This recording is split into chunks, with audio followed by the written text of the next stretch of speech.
primetime Poulton, keep it entertaining. You already knowin', outworking everybody and he don't ever quit.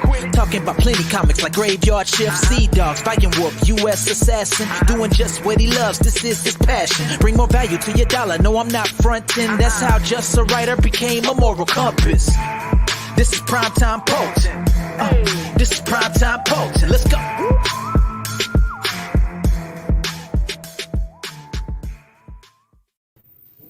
Yo, what's up, guys? Happy Sunday. It's the Moral Compass, Mark Poulton. With me, Cowboy Phil McNulty, and we are La Pod Gods. Phil, man, how do you like the new setup? I'm feeling festive as all hell. We got Hicks Villain in the house. What's up, Hicks Villain? What do you think of the new look? This is the Christmas look for La Pod Gods. You'll be seeing it for the next month or so. I'm digging it. I think your tree behind you really adds to the Christmas effect of it all. Yeah, there's a whole story with the tree. So my basement where I'm at right now is Fulfillment Central. And I told Chrissy, we can't have the tree down here this year. That's where we always have it. Because books are arriving tomorrow, Phil. I was told that they weren't coming until December 8th. I got a notification that most of them are coming tomorrow. But Chrissy said she wanted to get the living room redone before Christmas. So we can't put the Christmas tree upstairs because it's getting painted next weekend and then new floors. So I was like, I have to find room in the basement. Usually it's in the opposite corner. So I have it over behind me. We're going to have to make it work this year. Next year it'll be in the new living room. But I don't know. I like it. I like having the tree behind me. I love Christmas time. It's my favorite time. I love having the Canuck in the chat. What's up, Canuck? He says, hail, Mark and Phil. What up, Canuck? Hicks Villain says the tree's looking good. Thank you very much. So we went a little later than normal today. I was in Pennsylvania. We visited one of Chrissy's friends for lunch, and we were near the Plymouth Meeting Mall. Have you ever been there, Phil? Not in a long time. Pretty nice mall. They have the Lego Discovery Center in there. Bunch of cool stores, and we went in the Hallmark store, and I picked this up, the John Cena Peacemaker ornament from Hallmark. Hallmark keepsake. So let me ask you, that obviously goes on the tree, right? Yep. And then after it's done on the tree, does it have a permanent spot on the John Cena shelf? And then when Christmas time comes around, he goes back on the tree? Yep, absolutely. So I have a Zack Ryder ornament as well, and that hasn't been placed on the tree yet. That's still on the Zack Ryder shelf. Okay, well, you'll have to upload pictures to the Twitter. Absolutely. We got Nicholas Gear in the house. What's up, Nicholas? Thanks for joining us. The Canuck says, looking forward to the book and the Lego of the Moral Compass. Yep, first 100 backers get the variant Moral Compass Lego, wearing the U.S. Assassin Graveyard Shift split logo shirt, and he's holding a copy of U.S. Assassin 1. We got Chauncey in the house. What's up, Chauncey? What up? Speaking of U.S. Assassin, let's pay the bills. U.S. Assassin, still time to pre-order the book, even though they're arriving tomorrow. Mike's not going to be here probably until the 18th, and he's going to sign all these books. And as he's signing them, I'm going to be packing them up and sending them out to people. And I hope to get most of them to people by Christmas. That would make my Christmas even merrier, knowing that I got it out to people. The less pressure you have on you. Yeah. I work best under pressure, I think, Phil. But still plenty of time to pre-order the book, and it's coming right away, so hardly any wait in time for the holidays. All right, Phil. It was Thanksgiving. First off, how was your Thanksgiving, man?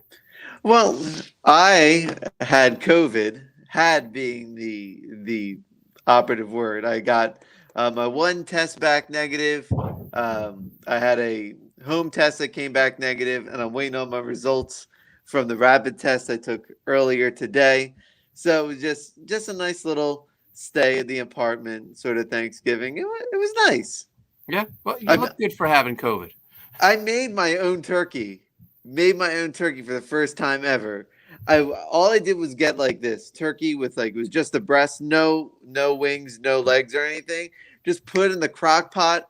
It sat there for set it and forget it. Pulled it out. I was super proud of myself. Normally the family makes the turkey, but this time it was me, and I'm Nice. proud that I cooked that bird to perfection. Good work, Phil.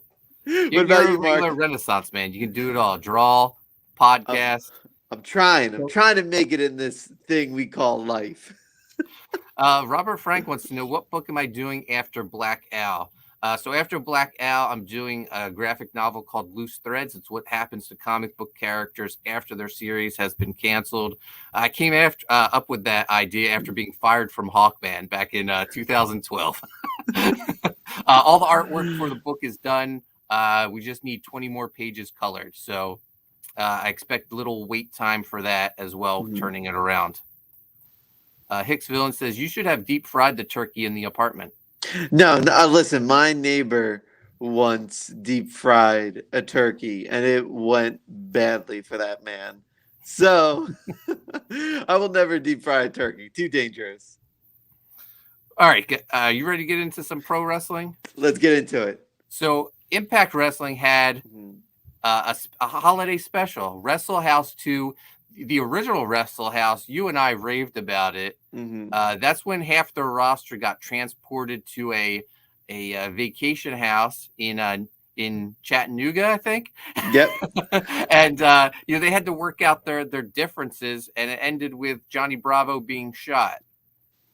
This one, Bravo goes to Rosemary, and he asks her to do whatever she can to make Johnny Swinger happy, thankful this time of year, Thanksgiving, and he offers up his soul. Rosemary wanted his soul because he was a virgin, the perfect sacrifice for whatever ungodly thing she wanted to do. So she agrees. She transports the roster, that almost the exact roster, with a few exceptions, to the new house. Some of the exceptions, well, AC Romero's no longer there. And he's replaced by Chris Sabin, and you have the Swingerellas there, and Black Taurus was there. I think Madison and Caleb are new additions as well. Right. Kind of taking the Taya place. Right. So they basically took some of the essentials we talked about, the Rosemary, the Johnny Swinger, the Alicia Edwards, and Chris Sabin taking over the Tommy Dreamer role was interesting, I found. Chris Sabin just walking around in slow-mo shirtless was pretty funny, and the only person who can see him in slow-mo is Caleb with a K because he's super jealous of him.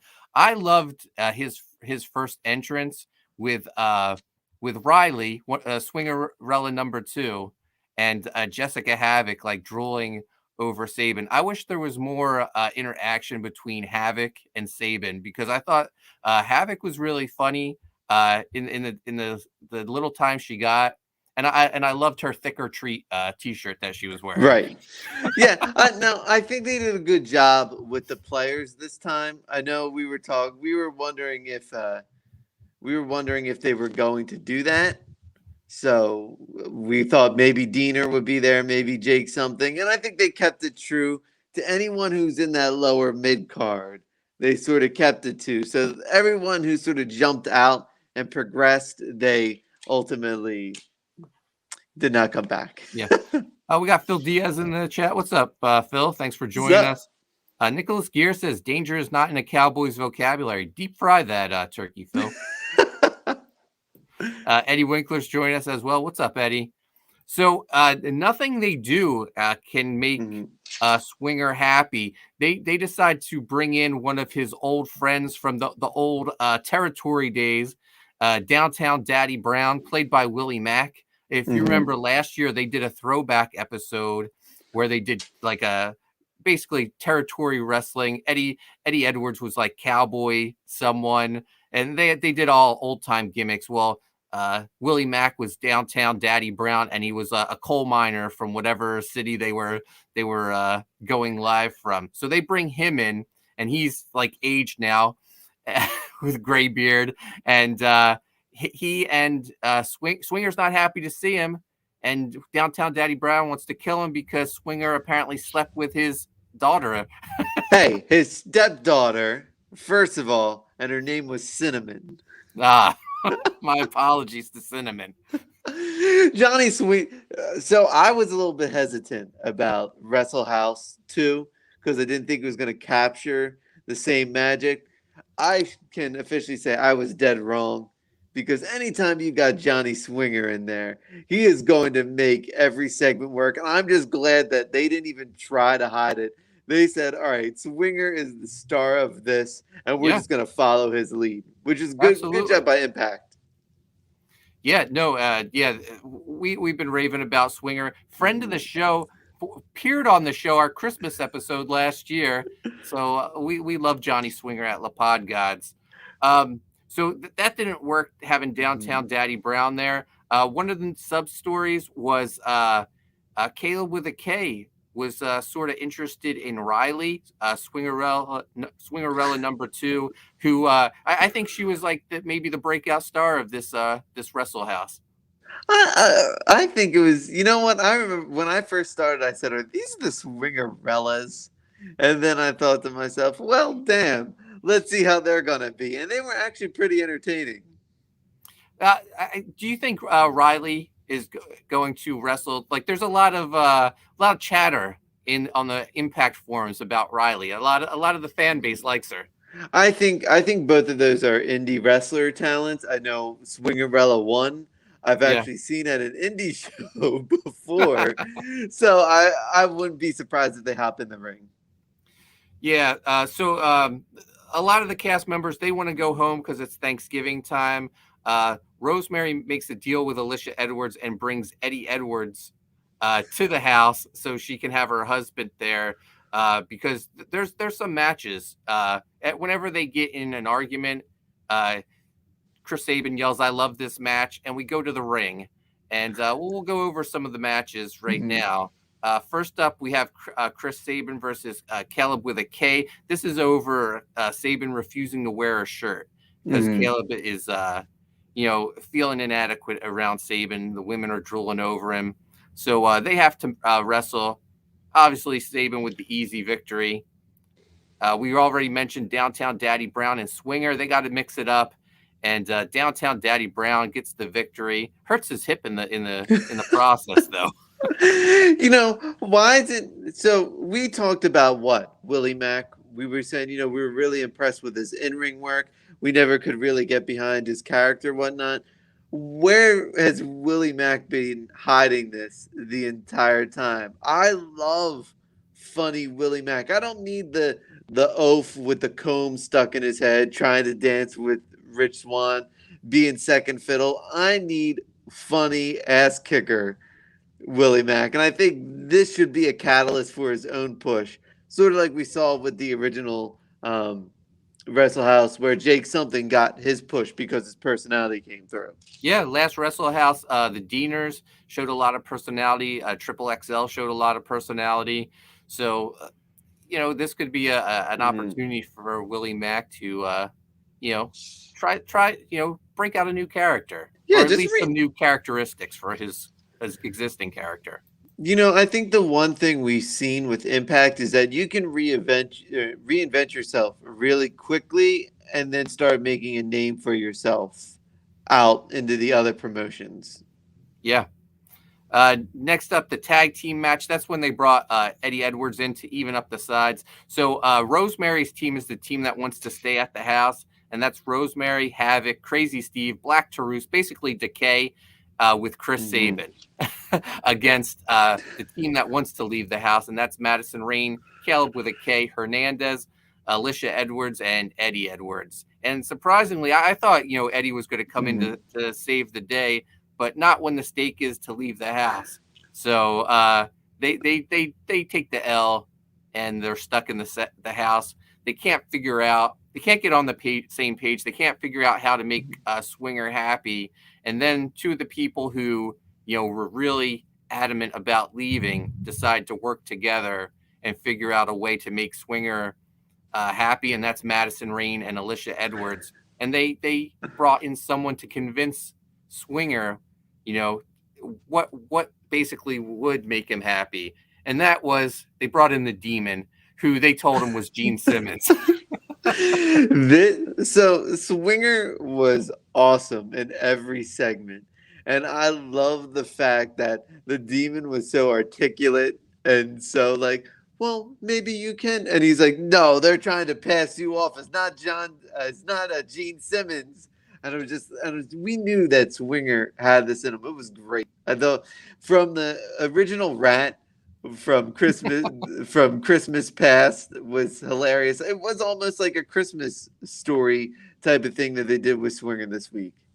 Yeah, so his talk with the Demon really did the trick. He realized, he wants true love, and he knows Swingerella #1 is madly in love with him. So he proposes to her, and here we get another wrestling wedding in Wrestle House. Things don't always work out, that well for these wrestling weddings, and people are starting to realize that something may be up. Hernandez, particularly, he thinks something's going on with Bravo and Rosemary, and then he discovers that Bravo is basically selling his soul for Swinger's happiness, and he tries to put a stop to it. We get a match, Hernandez versus Black Taurus. Taurus gets the win. They strip Hernandez of his memory, and they put a big hole in his pants. And he ends up coming back dressed as a turkey. So yeah, so that's another Impact Thanksgiving tradition. The turkey bowl, and who has to don the turkey outfit? Well, Hernandez's outfit was ruined, his tux, so he wears the turkey outfit to Swinger's wedding. Also, Eddie Edwards overhears Rosemary, and he gets drugged because the last wrestling wedding they had at Impact, he showed up drunk. Was that the wedding of Ace Austin and Alicia? It was. Yeah, it was. That's when they were estranged. So Eddie by the way, good continuity within this episode. Absolutely. This is what we really loved about Wrestle House 1, is that it was nods to continuity for all of Impact's history, and they do it again. And this will make, what did we talk about? We said this is what we wanted to see. No, we were complaining about continuity at Survivor Series with Jeff Hardy and Sheamus working together like they're best buddies. You know what? You're gonna pay with your relapse, but first, brand supremacy, buddy. Yeah. So, Eddie shows up, tries to break up the wedding. He says that, Bravo's selling his soul. Then Hernandez remembers it all and says Eddie's right. And then Bravo says, yes, it's true. I am offering Rosemary my soul, but I just wanted Swinger to be happy. And he was like, and you know what? The only reason Rosemary wanted my soul was because I'm a virgin. Well, I'm not a virgin anymore. He's been sleeping with Swingerella #1, who wants to marry Swinger. But guess what, man? You gotta give when you gotta give away a Rizat. Johnny Swinger will give away a Rizat. Yeah. Rule #1 with Swinger: never trust a Rizat. So he doesn't want to marry her anymore, and Johnny Bravo steps up, and he would love to marry Swingerella #1. So we get a wrestling wedding. Bravo's happy, Swingerella #1 is happy, and Rosemary agrees to send everyone back. It's a happy Thanksgiving after all. Where do you think they go from this? Is this just do you think they'll ever touch back on Wrestle House 2, or was this just purely a happy Thanksgiving? We don't really want to show anything. They have to come up with some new gimmick for like the cast that has been doing like the Swingers Palace stuff. I'm not sure. Maybe it's some sort of Christmas storyline they'll That's what have I with all these think. characters. I think ultimately they'll do something for the holiday, but it's so hard when they're filming so far in advance. Yeah, absolutely. So that was this week's episode of Impact. No regular matches. It was 2 hours of Wrestle House, which I actually really enjoyed. It's what we asked for this for a while, right? When we Yeah. first saw Wrestle House just make the full 2 hours. I think this is a good episode to have on a holiday where people can just go back and check out and just watch it. I think it's one of the few times that I didn't fast forward anything for Impact in a while. So, was it NXT 2.0 level good this week? No, but it was great. Let's dive into AEW now, Phil. Do you have the results up? Oh, I got them up. So we start the episode hot. We're in Chicago, so that means one person's gonna open up the episode, Mr. CM Punk himself, and then MJF comes on out, and we get a 20-minute promo between these two. So some shots were fired in this promo. I think the biggest one was Punk calling MJF, a less famous Miz. Now, He got the fans chanting Miz at him. Miz is way better than MJF as far as I'm concerned. I know everyone loves MJF, but I don't think he's as great as everyone's building him up to be. Even Jericho recently said that some of the stuff MJF does is just for shock value, and it's actually like the lowest hanging fruit. Like he took a swipe at Lex Luger being in a wheelchair. So here's my point on MJF. I love MJF. I think he's better than the Miz, but Punk's right. He is a less famous Miz. And here's the thing.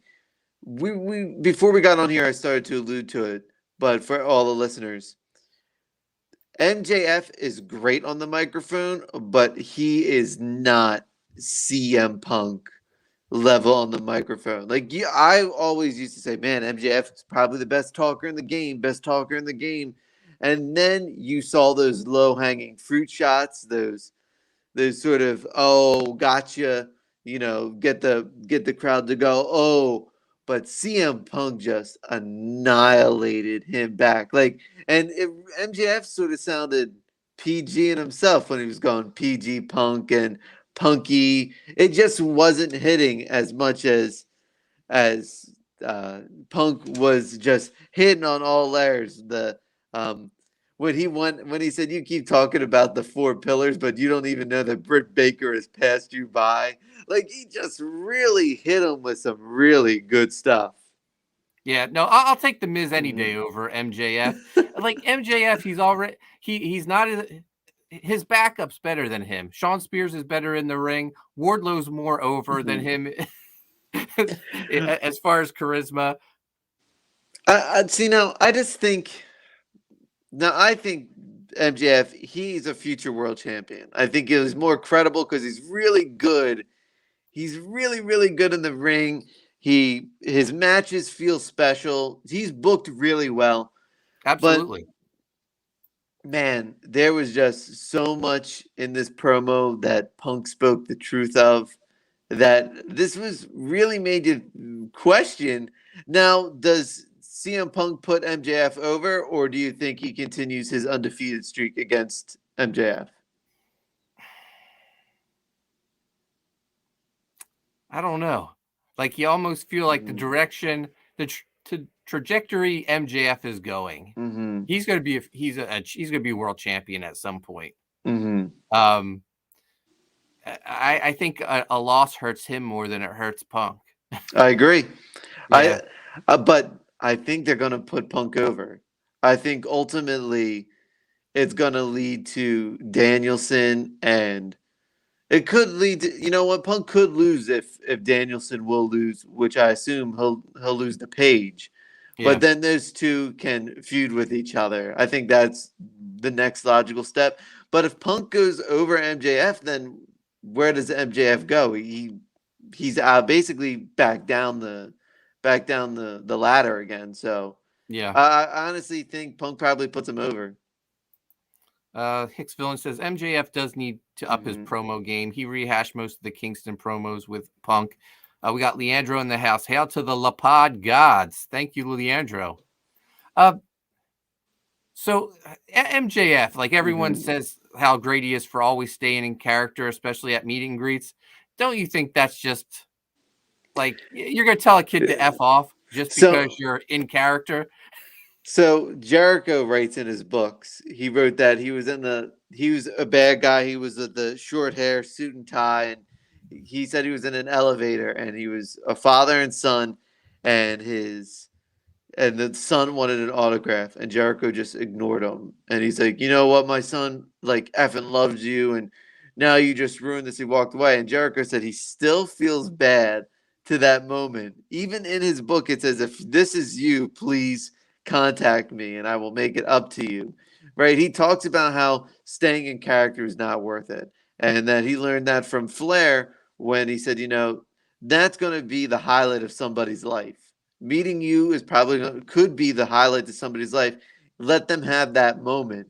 And I think we all know kayfabe, is not real. It's the product is scripted. Give somebody their photo.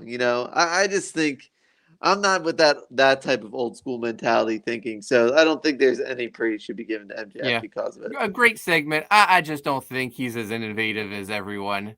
He's not. He's not innovative. The last thing I think of is innovation when it comes to The Miz because he's such a professional wrestler. You know what I mean? Yeah. Promo, in ring, doesn't do all the.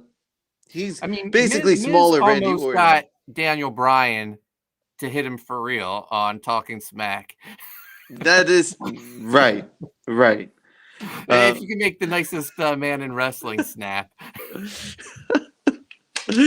So next up, after this, we had a quick squash match between QT Marshall and CM Punk.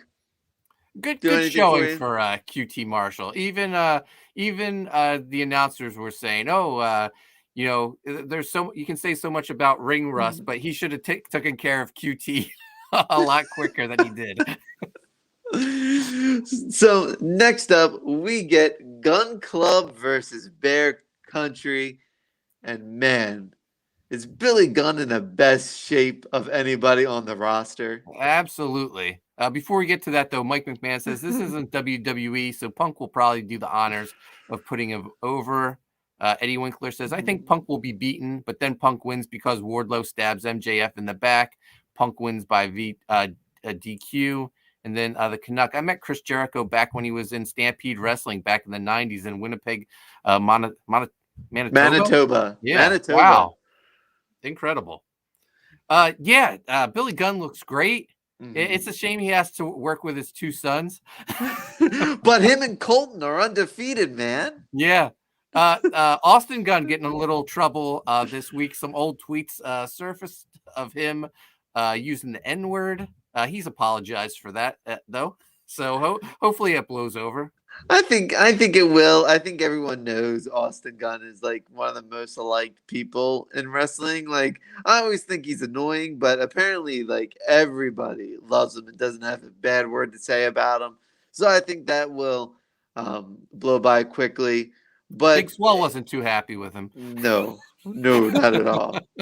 I haven't seen Big Swell in a long time on Dynamite. Does anyone care to see Big Swole? Really, honestly. But after the match, Sting and Darby came out because to basically get retribution from their beatdown on Rampage the week before. How does Sting and Darby versus the Gun Club? How much does that excite you?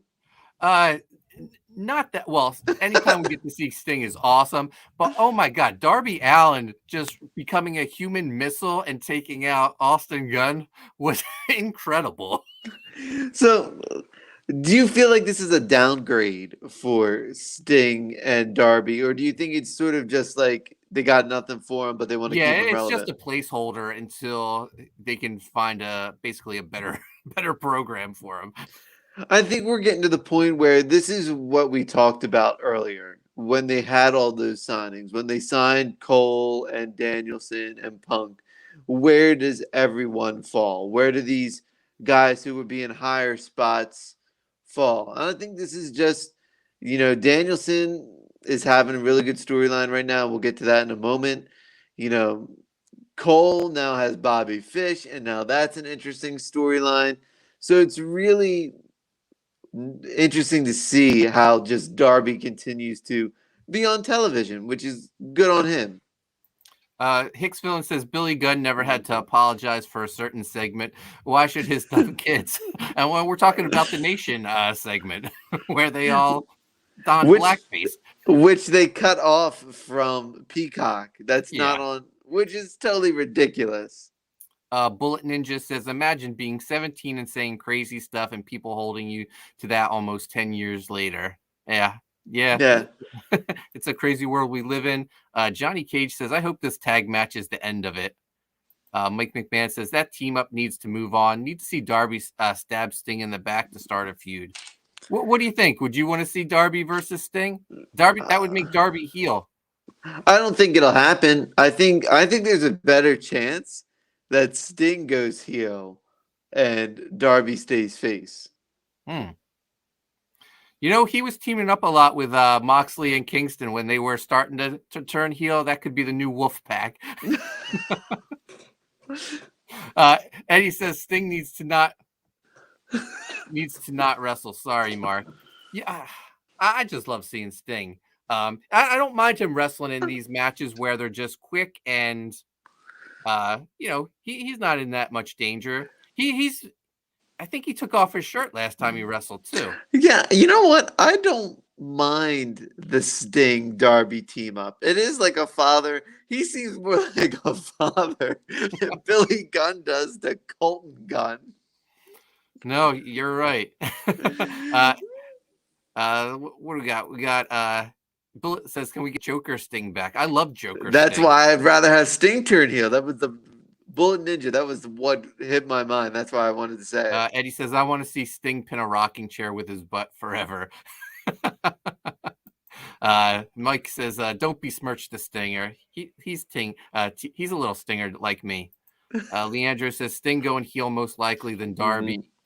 And him coming out behind Mr. Kennedy was great. Yeah, no, I loved Joker Sting. And it's an action figure I'm on the hunt for. If anyone has a Joker Sting Jax figure, hit me up. We're gonna take a look for it. That we'll get more for our next toy hunt. So TBS Championship Tournament quarterfinal match: Thunder Rosa versus Jamie Hayter. This one is expected. Thunder Rosa, I expect her to go to the finals of this tournament, if not win it. But really, it was the aftermatch that really struck some storyline chords. And that's where Baker and Rebel tried to console Hayter after the match, but she brushes them off and just walks away. Yeah, she wasn't happy with their interference costing her the match, yet they were cohesive 2 days later on Rampage. And so I mean, where do you think does Jamie Hayter go on a singles run? Do they try to patch this up, or is this the start of some storyline?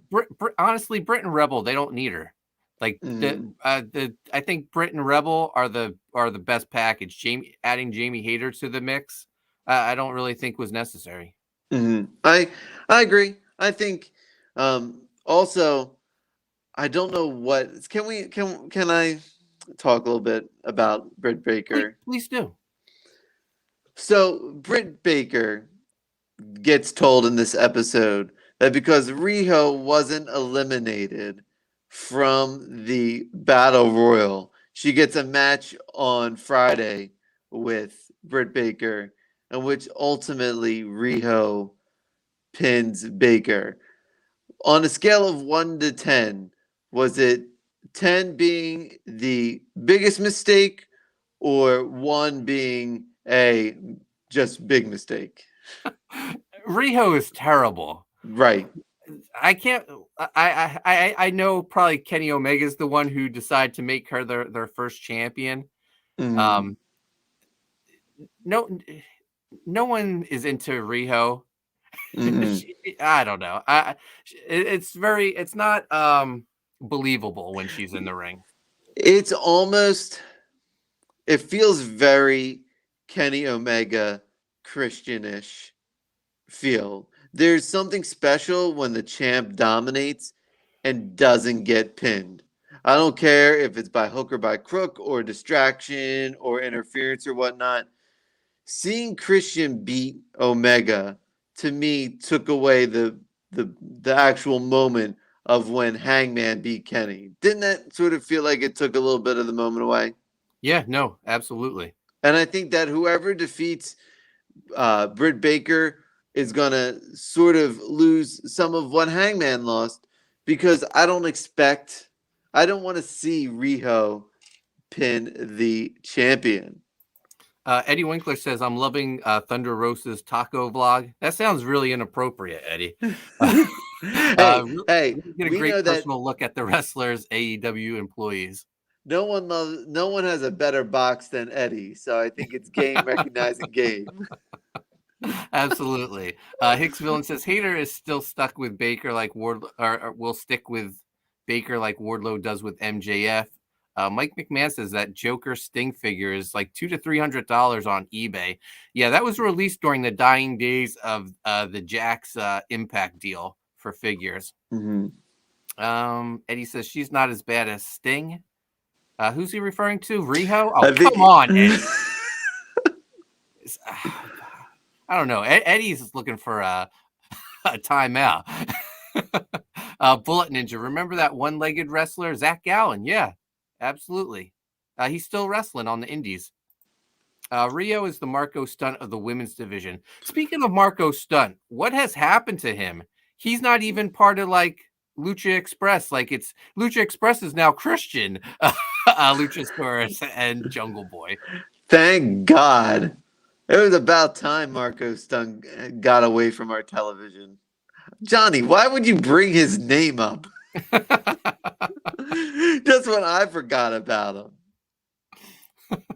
But what I didn't forget this week was the Colt Cabana Bryan Danielson match.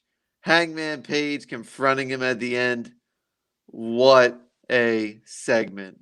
Is there anything better than heel Daniel Bryan just smiling as he's kicking poor Colt Cabana's head in?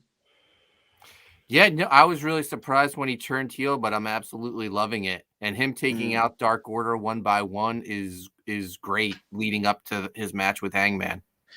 And I love that he brought back that fickle thing that he did when he was the People's Champion, because he's right. The number one thing we are as wrestling fans is fickle. We will love you one moment and then we will hate you the next moment. But Eddie brings up a good moment. The moment he pointed at the tooth in the middle of the ring was just even more badass. I believe, and this is how you build a guy who's smaller. Just have him absolutely destroy people. Johnny Cage hopes Danielson sends that tooth to Danhausen. Let me ask you, did you grab the Zombie Sailor pre-order for Danhausen? Oh my God, I forgot that it happened. Don't worry, it's an open 2-week thing, so you can order it anytime. I have to get that. That figure looks great. Yeah, it comes with the bag of money and the evil teeth. Oh, awesome! I will pre-order that once we're done. Yeah, my brother already knows I'm getting it for him, so there you go, Patrick. So yeah, what do you think of this segment? Great. Like I said, heel Bryan Danielson has been fantastic, and I don't know, it's sometimes accidents happen in the ring, and it makes the segment even better. Colt losing a tooth. I'm sorry for Colt, but it just makes Danielson look great. You know what I really liked about this segment in particular was the way that Danielson turned it back on Hangman Page. Like he said, "Oh, You want this title shot? Let's do it right here, right now. And Daniel said, of course you'll do it. As soon as I finished up a match. Really good storytelling that Danielson and Page have been doing in the ring. Yeah. Yeah. I'm looking forward to this. So it is main event time. It is a match that nobody wants, but we get it anyway. It is Cody and Death Triangle versus Andrade El Idolo, Malachi Black, and FTR. I In thought this which, was going to be the week, Phil. did you? Yeah, I thought we were finally going to get the heel turn, especially with Cody throwing his belt out into the crowd and the guy who caught it threw it back. Right. Right. And I think it's just, I don't think it's going to happen now. I think they're going to wait till one of their pay-per-views to pay it off. Yeah, I really think it's happening. It has to, with all of them tied up with the original Horsemen like they are. Oh, we lost Phil for a second. But you have Cody with Arn as his second to the ring. FTR has Tully as their second. Andrade is basically Ric Flair's son-in-law. So they all have ties to the Horsemen. Make them the Horsemen. But with Andrade being Flair's son-in-law, does that make Andrade number one? We'll get Phil's opinion on this. Did you hear what I said? No, I'm sorry. Again, my iPad crapped out on me. All right. So say we get the new Horseman and it's Andrade, Cody, and FTR. Does Andrade get the number one spot because he's Ric Flair's son-in-law? Or does Cody because it's his company? Are they still together? Are they? Because they they stop following each other on social media, so you know what that means. Oh no. Possible break. Andrade El Idolo does not need to be in the Four Horsemen. It's actually a waste of a spot if he's in there. I'm done with Andrade. He's getting all the time in the world to really shine, and he just doesn't do anything. He's not charismatic. First of all, the language barrier. If you have such a language barrier and you're not charismatic, you can never be in the main event picture. I'm sorry, it's just not going to happen. Take a look at the people across from him in the ring, right? You have Penta, who can't speak a word of the language, but he is so charismatic in the way he presents himself. He's got a manager that he'll allow to speak for him. That is a main event gimmick. Andrade just looking like Black Mask is looking for a C&D from Warner Brothers. Eddie Winkler says he doesn't think Tony Khan is looking into it that deep. I guess being them all tied up with Horsemen. Johnny Cage says they really managed to blow off all of Malachi's aura in no time, didn't they? He is stuck in the Cody Rhodes black hole of Aurora-ness. Like, if you are hot, he will just suck the life right out of you. Think about it.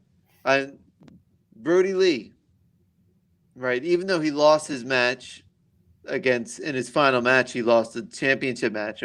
I'm sure there was still more to it before his untimely passing, but that took away a lot of the steam that he had. Him going to that draw and then beating Orange the next week took away all of the build up for Orange Cassidy. Cody Rhodes is becoming the thing he hates most, and that's Triple H. Johnny Cage says, put Lethal in the Horseman. He can literally be Ric Flair. Yes, he can. Eddie Winkler never liked Andrade or Malachi. Oh, his gimmick is so good, though. He's really just stuck in a bad program, and I hope this ends it. I hope that we can finally just get Malachi into another feud. Just hopefully him and Punk are matched up after this MJF thing. He just needs a really good opponent because it doesn't feel like Cody Rhodes storylines. You have a pay-per-view, and when everyone else gets their storyline to move on to something else, Cody continues to drag it on. He's like beating a dead horse. Yeah, no, we even saw it with his feud with QT. Mhm. Yeah, even he sucked the life out of poor QT Marshall. That just shows you how bad it is. Oh man. So that does it for Dynamite. I did watch Rampage, and we got a good confrontation between Kingston and 2.0. And Jericho comes out to make the save. Yeah, and Jericho pointed out that that Matt from 2.0 has a square head. Do you think this leads to a feud between Jericho and Kingston? Why? Because Kingston's pissed off that Jericho helped him and he doesn't need any help. Right. I could see that. I could also see Kingston's the hottest act and Jericho wants to attach himself to it. You know what it is? It's exactly it. But here's the thing. When Jericho does that, the person he's up against comes out on top. Right? So I love this. This is going to be great. Their promos are going to be great. This is the time this is what we talked about for AEW. Start building these storylines, right? So we're seeing Punk and MJF put up really good promos. Now we're going to get that slow Jericho Kingston build, right? This is what we're looking forward to. So there's no reason to, have Malachi Black still feud with Cody Rhodes months in. Let's move on. Bullet Ninja says Cody needs to become Stardust again.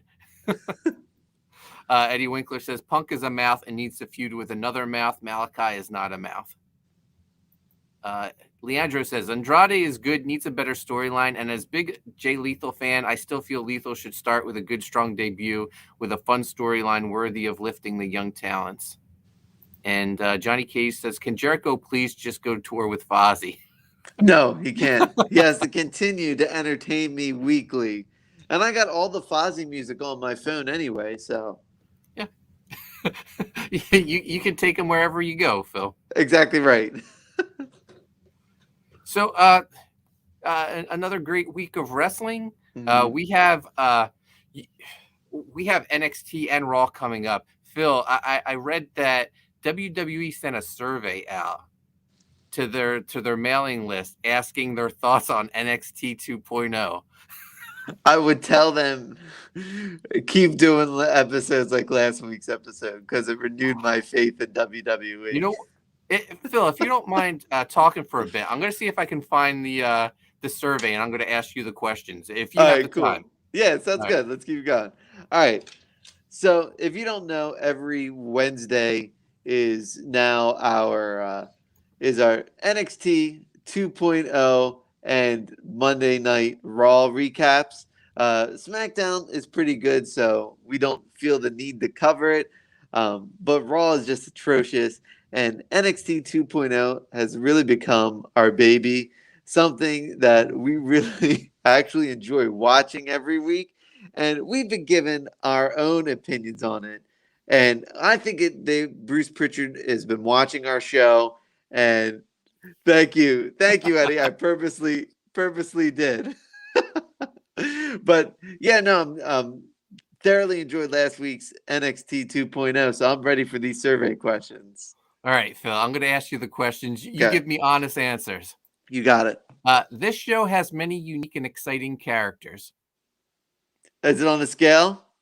Or is it just No, yes? it's just, I guess, yes or no. I'm sure. Yes. I'm sure it was probably like something I agree. I strongly agree. Stuff like that. I agree Okay. on that. I enjoy the athleticism of wrestling talent on the show. I disagree. This show has some of my favorite professional wrestling characters. Strongly disagree. Character development is believable. Strongly agree. Wrestling talent on this show is charismatic. I agree. I enjoy the interactions and matchups among female talent. I disagree. The wrestling talent has creative freedom to speak their minds. I strongly disagree. Promos feel natural and not too scripted. I agree. I enjoy the interactions and matchups among the male talent. I agree. The show does a good job in developing newer wrestling talent. I agree. I enjoy the promo smack talk on this show. I disagree. The show does a good job in featuring a wide variety of talent that I am interested in. I strongly disagree, Tony D. This show is one of my favorites among all professional wrestling shows. I strongly agree. The show is straightforward. I strongly disagree. Most segments on the show feel necessary to watch. I strongly disagree. There is a good balance between talking and action segments. I agree. There's a good variety of match types used on this show. I agree. I can count on seeing at least some big or important moments. I strongly disagree. The show has high production values. I strongly disagree. The show does not have enough escalation to intense, brutal action. I agree. The show format continues to positively evolve. I disagree. No, I strongly agree on that because last episode it's been evolving to something good. Yeah. Match outcomes feel meaningful. I strongly agree. I'm going to interject right there. I think that's why I like it. Yeah.